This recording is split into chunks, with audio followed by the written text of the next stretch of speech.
नमस्ते दोस्तों। आज हम समय के उस सुनहरे पन्ने को पलटने जा रहे हैं जहां मर्यादा, शक्ति और भक्ति की त्रिवेणी एक साथ बहती है। आज हम बात करेंगे उस महाशक्ति की जिनके बिना राम का नाम भी अधूरा माना जाता है।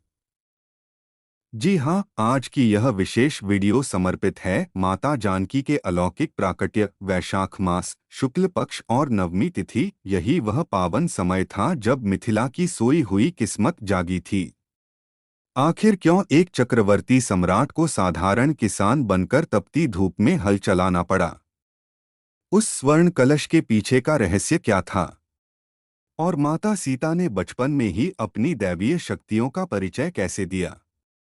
आज इन सभी सवालों के जवाब हम इस महागाथा में बहुत ही विस्तार से जानेंगे।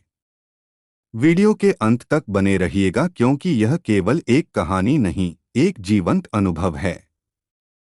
चलिए श्रद्धा के साथ कमेंट में जय सियाराम लिखकर इस दिव्य यात्रा की शुरुआत करते हैं। कथा की शुरुआत होती है उस समय से जब पूरी सृष्टि रावण के अत्याचारों से कराह रही थी।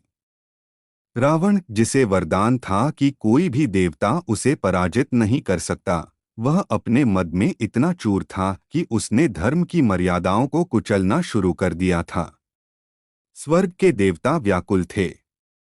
तब भगवान विष्णु ने अपनी आह्लादिनी शक्ति माता लक्ष्मी से मंत्रणा की। तय यह हुआ कि प्रभु राम के रूप में राजा दशरथ के यहाँ जन्म लेंगे, लेकिन माता लक्ष्मी ने एक कठिन मार्ग चुना। उन्होंने तय किया कि वे किसी रानी के गर्भ से नहीं, बल्कि स्वयं माता पृथ्वी की कोख से प्रकट होंगी। उन्होंने ऐसा इसलिए किया ताकि वे दुनिया को बता सकें कि शक्ति महलों की विलासिता में नहीं, बल्कि इस पावन मिट्टी और संघर्ष में छिपी है। यह माता सीता का इस धरा पर आने का पहला संकल्प था। अब बात करते हैं उस स्थान की जहां यह चमत्कार होने वाला था, मिथिला। मिथिला के राजा जनक विदेह कहलाते थे, यानी वे राजा होकर भी सन्यासी थे। लेकिन नेति ने उनकी परीक्षा ली। मिथिला में लगातार 7 वर्षों से वर्षा नहीं हुई थी। खेत पत्थर बन चुके थे, पशु पक्षी प्यास से दम तोड़ रहे थे। राजा जनक अपनी प्रजा का दुख देखकर रात भर सो नहीं पाते थे। उन्होंने अपने राजकोष के द्वार खोल दिए, भंडार खाली कर दिए, लेकिन प्रकृति का प्रकोप शांत नहीं हुआ।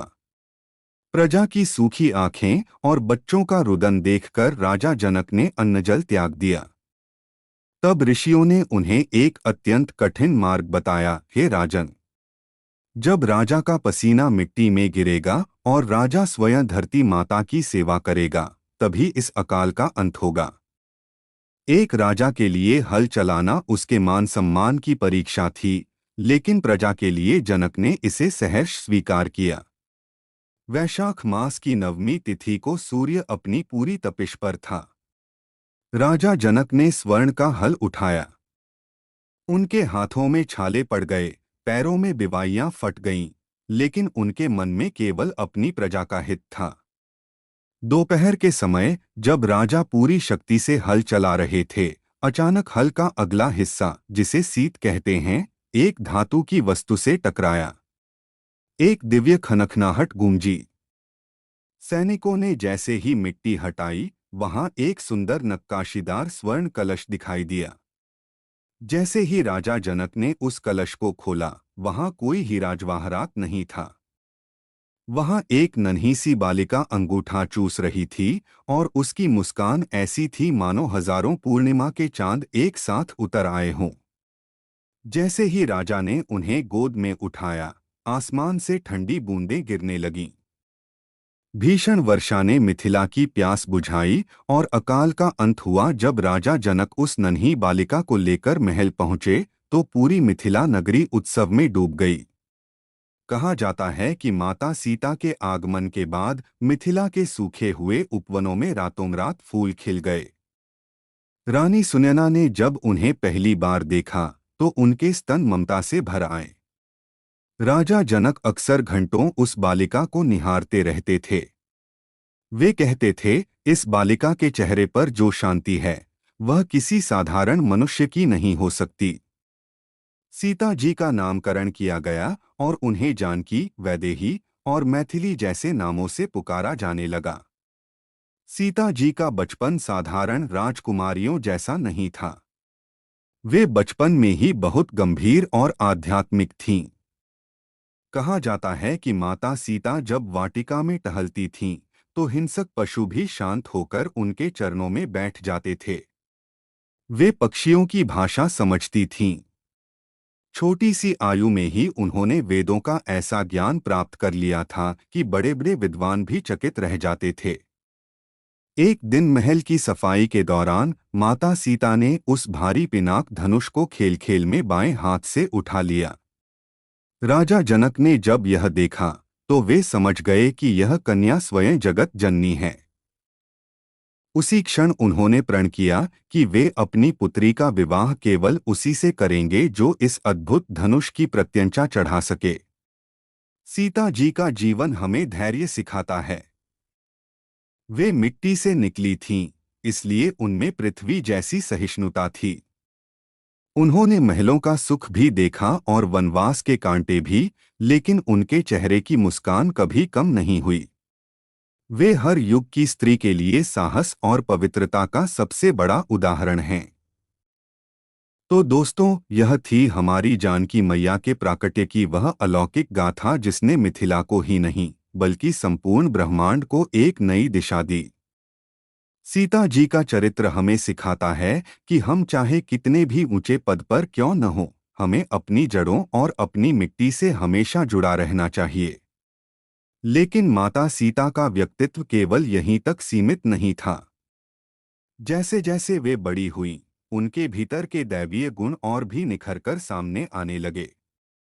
महल के ऐश्वर्य और सुख सुविधाओं के बीच पली-बढ़ी होने के बावजूद सीता जी का मन हमेशा सादगी में रमता था। उन्होंने कभी भी स्वर्ण और रत्नों को अपना अहंकार नहीं बनने दिया। वे अक्सर कहती थीं कि असली धन वह नहीं जो तिजोरियों में बंद हो, बल्कि असली धन वह संतोष है जो एक मनुष्य के हृदय में होता है। यही कारण था कि जब बाद में उनके जीवन में वनवास जैसा कठिन समय आया, तो उन्होंने एक क्षण के लिए भी मोह नहीं दिखाया। उन्होंने अपने राजसी वस्त्रों को त्याग कर वल्कल वस्त्र, पेड़ों की छाल के कपड़े पहनना सहजता से स्वीकार कर लिया। यह उनके उसी व्यक्तित्व का हिस्सा था जो उन्होंने मिथिला की मिट्टी से सीखा था।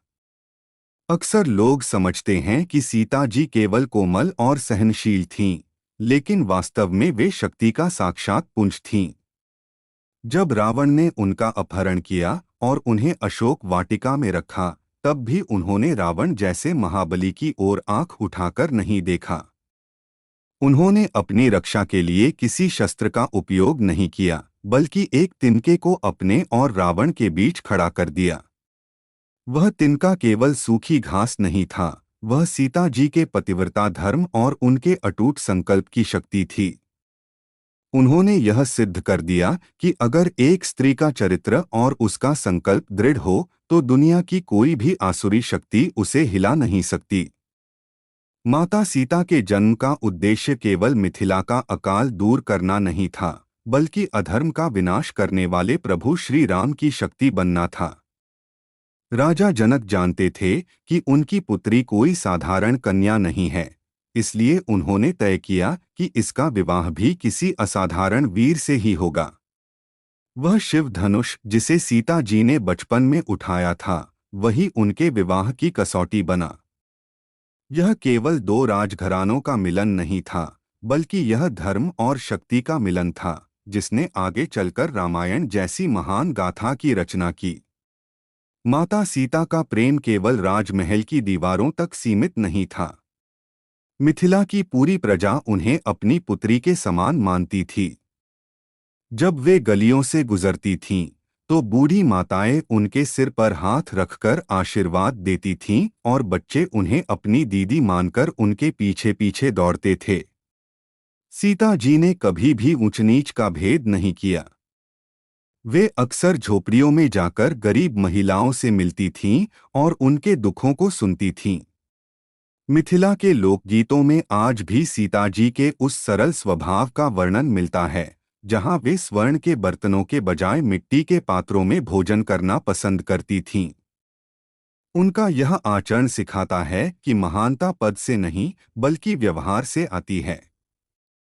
सीता जी अक्सर राजा जनक के साथ ऋषियों के आश्रमों में जाया करती थीं, जहां दूसरी राजकुमारियां श्रृंगार और वस्त्रों की चर्चा करती थीं। वहीं सीता जी महर्षि विश्वामित्र और सदानंद जैसे ज्ञानियों से आत्मा, परमात्मा और प्रकृति के रहस्यों पर प्रश्न पूछती थीं। वे घंटों तक ध्यान मेडिटेशन में बैठी रहती थीं। कहा जाता है कि उनके चेहरे पर एक ऐसा तेज था जिसे देखकर अशांत मन भी शांत हो जाता था। वे केवल शास्त्रों को पढ़ती नहीं थीं, बल्कि उन्हें अपने जीवन में उतारती थीं। उन्होंने सीखा कि विपत्ति में घबराना नहीं चाहिए और सुख में उन्मादी नहीं होना चाहिए। मिथिला की पुष्पवाटिका माता सीता को अत्यंत प्रिय थी। वे स्वयं पौधों को जल देती थीं और पक्षियों के लिए दाना डालती थीं। पौराणिक कथाओं में उल्लेख है कि मिथिला के पक्षी भी सीता जी के इतने करीब थे कि वे उनके कंधों पर आकर बैठ जाते थे। वे प्रकृति को सजीव मानती थीं। एक बार जब एक छोटा सा पौधा सूखने लगा, तो माता सीता की आंखों में आंसू आ गए और उन्होंने तब तक अन्न ग्रहण नहीं किया जब तक वह पौधा फिर से हरा भरा नहीं हो गया।